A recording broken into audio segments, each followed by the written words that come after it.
At the beginning of the Saiyan saga, Raditz is introduced to the story, and he has a simple job narratively: dump a bunch of exposition on the cast and die. But due to the way Toriyama wrote his stories with only some minor planning along the way, Raditz's big exposition dump ends up being wrong in a lot of ways. So I want to go through Raditz's entire exposition dump from start to finish and see just how wrong he really ended up being. And who knows, maybe we're just being too harsh on the guy, because he starts out pretty strong when he says that Goku's Saiyan name is Kakarot. And you know what? He's absolutely correct on that one. And Raditz even manages to go 2 for 2 in this opening because he says that Goku looks just like their father. Now, we know that Goku looks exactly like Bardock with some minor differences, but it's actually funny to think about because Bardock was originally designed by the anime staff for the anime Bardock special. Again, I've said this a million times, but the Bardock special happens before the Bardock flashback in the manga. The Bardock flashback is based off the anime-only special. This original version of Bardock that was made by the anime staff without any Toriyama involvement has him looking kind of like Goku, but not entirely. He has this weird hairstyle that's like Goku's hair when it flows in the wind, except it's always supposed to look like that. Like, I used to see this picture floating around the internet back in the day, and I just thought it was promotional art of Bardock with his hair flowing in the wind. I didn't think that was just like what his hair would permanently look like, no wind, no environment or anything. What's interesting is we never saw this design of Bardock animated because Toriyama would come into the anime project and redesign the entirety of Bardock and his crew from the ground up, making them more recognizably Toriyama designs, and more importantly for Bardock's case, more directly one-to-one with Goku, aside from, of course, the scar, his outfit, and his more serious eyes, as opposed to Goku's more soft, rounded look. Because of that redesign, we actually know that Toriyama really intended for Bardock to look almost identical to Goku with just those minor differences that I already said. And it even seems important to Toriyama that Goku and Bardock have this connection visually, which is pretty cool to know that it was that serious ever since Raditz said it initially. The next line is pretty bad for Raditz though, because he says that Goku was sent to Earth to exterminate the Earthlings and take over the planet. We of course know that's not right at this point, but I'll cover it in more detail when he goes into more detail about what the mission specifically is. What's interesting here is while we're clowning on Raditz for being an idiot, Krillin is like walking up to Raditz and shooing him away like he's no big deal, ignoring the fact that Goku is freaking out, clearly understanding that this is a powerful foe in front of him. This is a guy who could fly. Flying in Dragon Ball is not easy. Anyone who could fly could probably put up a decent fight against someone like Krillin. So it's like one of these things where he's downplaying his opponent that he really shouldn't be. He obviously can't sense ki at this point, but it's still crazy to think about the fact that Krillin is just walking up to this guy who casually flew over to the island, is scaring Goku, and thinks he's gonna one-shot him or, you know, be able to handle this drunk idiot, as he put it. Then we have the one that people always talk about and clown on, is the fact that Raditz says that Goku could never have forgotten his people and his mission. But that is something that's weird in basically every continuity. In the Bardock special, Goku is sent to Earth as a newborn, referencing the last time that Raditz remembers Goku in the manga, which is as a newborn. It's the only way we ever see Goku's arrival on Earth in the manga in any meaningful way, is that Raditz's memory of Goku and what he looked like, you know, as a newborn. The fact that Raditz expects a newborn baby to actually be capable of remembering like his mission, his parents, his brother, his people at large is kind of just ridiculous in this continuity. But it's funny because Toei actually takes Saiyan babies having like extremely good memories very seriously when it comes to their writing department. Because you have Dragon Ball Z Broly, where Broly remembers not only like Kakarot's name, the baby next to him in the crib, but also the fact that King Vegeta was the one who tried to execute him as a newborn. So it's actually later used as a plot point by anime-only projects, which is pretty neat, I think, but it is really weird to think about a newborn remembering like literally everything in great detail from the moment they're like able to have like thought. In the modern continuity, the only time we know about Raditz and Goku being in like the same place at the same time is this one panel where Raditz is like outside their family home and Goku's in the incubator, which would kind of make sense if that was the last time Goku was seen by Raditz, to why Raditz only thinks of him as a baby when he shows up on Earth in the Saiyan saga. It's kind of a workaround to this idea that infant Goku is the one that gets sent to Earth ultimately. Of course, though, the bigger issue here is that in Dragon Ball Minus and Dragon Ball Super Broly's version of Goku's origin, you have Goku being sent to Earth to survive and pretty much nothing else. They're not expecting him to take over the world and make it ready for Frieza to sell to the next highest bidder. Bardock is just sending Goku to Earth to survive. That is the true and only mission. So the mission Raditz is expecting Goku to remember is one that he can't remember because he was never given that mission. Does that make sense?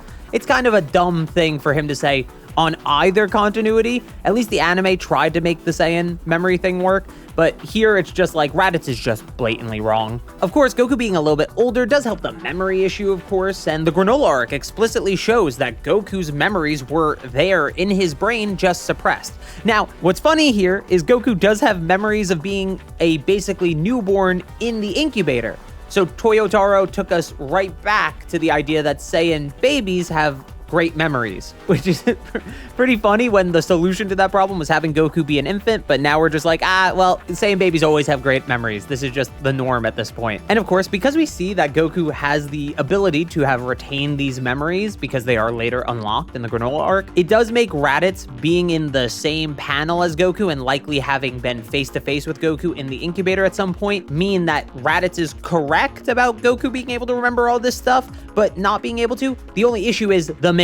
Again, we'll talk about it later, but the mission is not the mission, okay? The mission is to survive. I still think it's pretty fair to have Goku forget that stuff even as an infant. Like, we didn't need the Granola arc's explanation of it, but something he definitely wouldn't forget is this insane new mobile shooter, because it's like nothing you've ever seen before. Urban Heat is a new shooter that's graphics are absolutely insane for a mobile game, and they're the sponsor of today's video. Now, despite Urban Heat having these insane graphics, the game's performance is super smooth, and the gameplay is just top-notch. The game's world has this badass vibe inspired by early 2000s LA gang culture, but it has a sci-fi edge to everything, which makes it stand out from any other game you've played. Put that alongside over 20 characters that have their own unique voice, personality, and lore, and this game is hard to put down. Now, my favorite character is Razor, and that's because of his conflicted story. He originally joined his gang in order to take them down from the inside to avenge his father that the gang killed, but ultimately ended up liking the criminal lifestyle, so now he has to choose between these two paths that he walks down. Once you find your favorite character, you can equip them with a unique weapon using the 11 slots and 50 modules for nearly unlimited customization. Put that alongside the RPG-like progression system, and you can see this game has incredible build depth. When I played the game, I just couldn't believe how smooth the gunplay was and how big the maps are, allowing you to use positioning to your advantage. So download Urban Heat right now using my link below or scan the QR code to get a powerful SDA4 blueprint loaded with 5 enhanced modules plus 3,000 in-game cash. That's a bundle that's worth over $30 in value, which is a huge advantage for your first battle. But don't wait, this reward is only for people jumping in early, and once it's gone,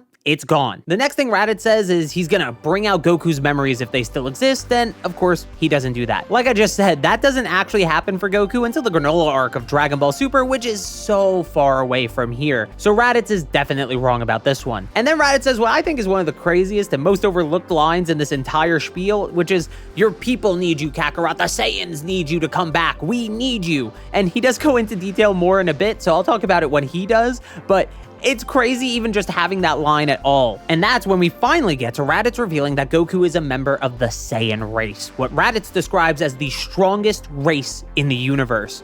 Now, this is a contentious topic, and it's something I'd actually like to think about and discuss more in detail at some point, but are the Saiyans the strongest race in the universe? I mean, we don't see more than 2 members of Frieza's race. Sorry, Cooler, you're not canon. And the Namekians, while being pretty strong on average, don't have transformations like the Saiyans do. So I think if you include the Ozaru form, it's probably a wash that the average Saiyan is stronger than the average Namekian. But there is something interesting here, and I think it could be discussed more. Maybe it's like a YouTube short or something, though. And then Raditz gets his 3rd correct answer of this entire video. That's right. He says that he and Goku are brothers, and that's correct.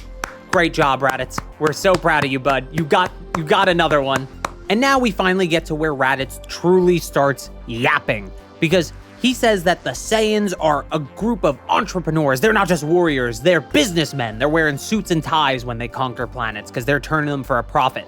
Now, that's true, kind of. Like, the Saiyans do conquer worlds for them to later be sold, and we see a lot of this throughout the series, but they work for a boss who is not a Saiyan, and they work alongside other warriors who aren't Saiyans. Like, it's a pretty big omission to not mention you're part of a greater galactic empire under like the rule of a tyrant who you believe to be the strongest person in the universe, and there's a bunch of other people in that group that are stronger than every Saiyan that currently is known to exist. Like, I can't make any sense of him leaving all of that information out, especially when he's trying to get Goku's memories back. Like, say some words that your parents might have said in front of him or something, man. Like, I don't know, you want his memories to come back, don't you? And you want him to join you for whatever reason. Now, I will say, aside from the fact that he's omitting Frieza's existence and the existence of a broader empire that the Saiyans are currently a part of and have been a part of for their entire lives, it is accurate that Frieza's empire and army do wipe out planets with the goal of flipping them for a profit to races that either need more space or need a new home. And we see a lot of this in the Dragon Ball Super manga of all things, where it's mentioned in the Moro arc, and it's also kind of shown in a flashback in the Granola arc. So it is pretty important to the Frieza Empire and the structure of this galactic dictatorship, which is more so like an empire from like a business perspective rather than a dictatorship, but it's like kind of both.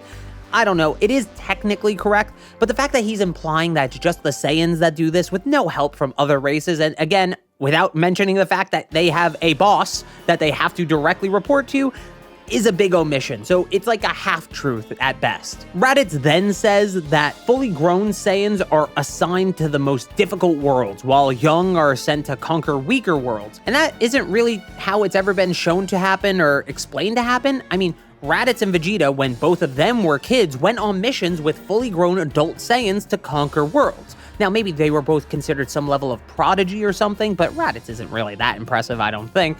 And so this doesn't seem like it's like a true thing that Saiyans actually go through, at least from what we've seen. Even later in the same arc, in the Saiyan saga itself, Vegeta says that Goku was only sent to Earth because he was lower class. He was a weaker warrior that wasn't suited to go on these bigger, more normalized Saiyan missions, even as a baby. Like, his best value was to be a mindless Ozaru and wipe out a planet for then Frieza, or I guess in this case, the Saiyans, to come and flip for a profit. But again, what Raditz says about this like Saiyan training program where we send the babies to the weak worlds first, and then they get a feel for how this thing works, and then we send them to the big worlds with like a group of Saiyans or something, and once they're adults, they could go to these difficult worlds. It's just not really how it's ever been shown to work in the series past this point. So it seems like something that Toriyama dropped as a concept so he could bring in the nature versus nurture aspect of Goku versus Vegeta, as well as the Saiyan class system, which isn't described at all in this exposition dump. Something also interesting here is that Raditz believes that the Earth having a moon would have allowed Goku to conquer the Earth in just a few years. What's funny is if you know how strong toddler,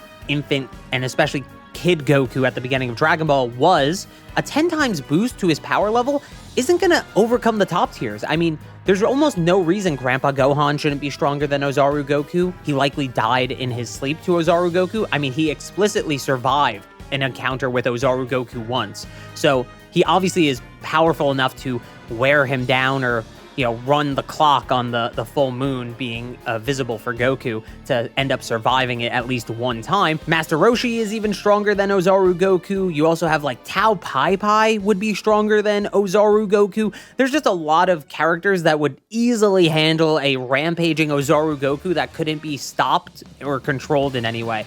Like, he could be killed. It would not be easy for him to conquer Earth in a few years. I honestly don't think he even makes it a few months. Now, of course, the mission that Raditz is describing here is the one I said we'd get back to at a certain point, and it's because Goku's mission was, of course, to survive, not to conquer Earth. But why doesn't Raditz know that? I mean, it makes sense to some degree because Raditz was off-world when Planet Vegeta was destroyed, and Guinea said, I will tell Raditz that Goku went to Earth. Now, over a scouter, she probably had to lie to Raditz about why Goku was sent to Earth. But what's weird here is scouters are constantly being monitored. It's like a big plot point even in Dragon Ball Super Broly and Dragon Ball Minus, right? Take off your scouter, they can hear you. So for Guinea and Bardock to say over scouter communication where Goku was headed and what planet he'd be on for them to later retrieve him is kind of a mistake. Like, shouldn't Frieza's men have picked up on that and probably gone and taken care of the Saiyan just in case? I mean, I guess it's a worthless world and Goku's a low-class warrior, so it wouldn't mean anything. But if that's the rationale, then why not have Gin'e or Bardock go to Earth with Goku? I mean, their whole rationale is that the Scouters would detect them trying to flee with Goku off-world, but if they're just gonna say where Goku is over Scouters anyway, doesn't that defeat the purpose? I don't know, I'm probably overthinking this, but it is just one of these weird things where Raditz has to know where Goku is because that's important to the story, but telling Raditz where Goku is while Raditz is off-world, while the Scouters are being monitored, doesn't really lend itself to the conclusion of like sending Goku away to survive and Raditz not even knowing roughly what the mission for Goku was when sent away. Then of course Raditz repeats that Frieza propaganda that Planet Vegeta was destroyed by a collision with an asteroid, and he's allowed to be wrong here. I mean, narratively he's supposed to be wrong here, even if Toriyama didn't necessarily think of the idea of Frieza destroying Planet Vegeta at this point in the story. It is directly addressed later on as a piece of propaganda, a big lie that Frieza told the remaining Saiyans. But a slight side tangent, I do love that in Dragon Ball Super Broly, Nappa and the other adult Saiyans that survive alongside Raditz and Vegeta are like shocked at the idea of a meteor ever being able to collide with Planet Vegeta, because like, how would they not see it coming? This is an asteroid so big, it didn't just wipe out the life on the surface of the planet, it destroys the planet entirely. It would have to be so massive that, like, how would they not detect it? And remember, this is a planet full of moonbusters with a couple of, like, planet busters on the planet, too. Or at least one. So the idea that they would just not be able to stop an asteroid and definitely wouldn't be able to see it coming until it was too late is kind of, like, absurd in and of itself. So I like that the series has been self-aware of that fact, because it is a ridiculous thing to believe if you're like a living Saiyan after the fact. If anything, the fact that in the manga, Vegeta, Raditz, and Nappa don't question this reality kind of speaks poorly to their intelligence as opposed to anything else. Then Raditz says only 4 Saiyans remain alive, so that's Goku, Vegeta, Nappa, and himself. Of course, Raditz has yet to see that Gohan is half Saiyan, so he's not including him in that count, and obviously he didn't survive the destruction of Planet Vegeta. He's a new Saiyan that's been born, but he's obviously wrong because, like, Broly, Paragus, and Tarble still exist. You know, fair enough, he didn't know about Paragus and Broly. What about Tarble? Tarble's, like, directly mentioned in front of Raditz, and he just never thought to ask him about it. It's such a big deal for Raditz to recruit Goku because the Saiyans need him. The remaining Saiyans, your people, Kakarot, need you. But they couldn't go get the other Prince of All Saiyans? Didn't he? He had to have some more potential than Goku did, right? Low-class Goku? I don't know, man. It seems like it's pretty important that we go check on Vegeta's brother first, but I guess it was easier to go to Earth. It is funny, though, that he just doesn't know Tarble exists, or he forgot, I guess. After that, Raditz says the only reason they survived the destruction of Planet Vegeta is because they were on another planet exterminating it, and technically that's true, but in modern continuity, Vegeta specifically refuses the order to return to Planet Vegeta, which actually might make a little bit more sense because you'd expect there to be more missions off-world when Planet Vegeta was destroyed in the original continuity, because there's no big return order for all the Saiyans to come back and be wiped out. Something important in the original manga to point out is that Dodoria said Vegeta was specifically spared by Frieza and he destroyed the planet when Vegeta wasn't on it, but this doesn't make an appearance in the modern story at all. Now, in the modern story, there is supposed to be this like month time skip between the return order for all the Saiyans and Frieza destroying Planet Vegeta. It's like to give time for all the Saiyans to gather back on Planet Vegeta. And I guess you could imply that despite Frieza knowing Vegeta wasn't back on the planet, that he still destroyed the planet anyway, choosing to spare Vegeta, like not forcing him to come back or not going out of his way to kill him. But it is a little muddy compared to the original version of the story that was being told. Also, I've already mentioned them already, but I just want to quickly address, there's like these 2 unnamed Saiyans with Raditz, Vegeta, and Nappa on this weird world that they're conquering, and they also survived the destruction of Planet Vegeta. I know they're almost guaranteed to be dead at this point in the timeline, which is why Raditz wouldn't be mentioning them, but they're still so weird to me because they're like an unnecessary inclusion in Dragon Ball Super Broly that only makes me ask more questions than it gives me answers. Now, the next thing Raditz says is really funny to me because it's just like a completely dropped concept, and it doesn't even really make that much sense if you finish the Saiyan saga itself. Like, you don't even need a deeper understanding of the series than the Saiyan saga to understand why this is such a weird concept for why Raditz is even on Earth. So apparently the 3 remaining Saiyans in Frieza's army found a planet that could be sold for a high price, but the inhabitants there are really strong, too strong for them as a group. So Goku, no tail having weaker than Raditz Goku, would somehow tip the scales in their favor. So even ignoring how stupid this is at a surface level, even ignoring the fact that they're in a broader empire and army with soldiers that are stronger than them that could come and join them to help conquer this planet, they, at the very least, have 6 Cybermen, all of whom are stronger than Goku. And if this planet really is this valuable and really is too strong for the 3 Saiyans to handle on their own, I'm sure Frieza just has the Ginyu Force on speed dial. It's not that big a deal, man. Just drop the planet. Goku's not making the difference here. But with that, his entire exposition has been covered. I've honestly wanted to cover this topic for years, and I honestly didn't think it'd be as in-depth of a discussion as it ended up being. And don't forget to download Urban Heat using my link below or scan the QR code on screen to get into the game early and get those limited time rewards. But that's all I have to say. Have a good one.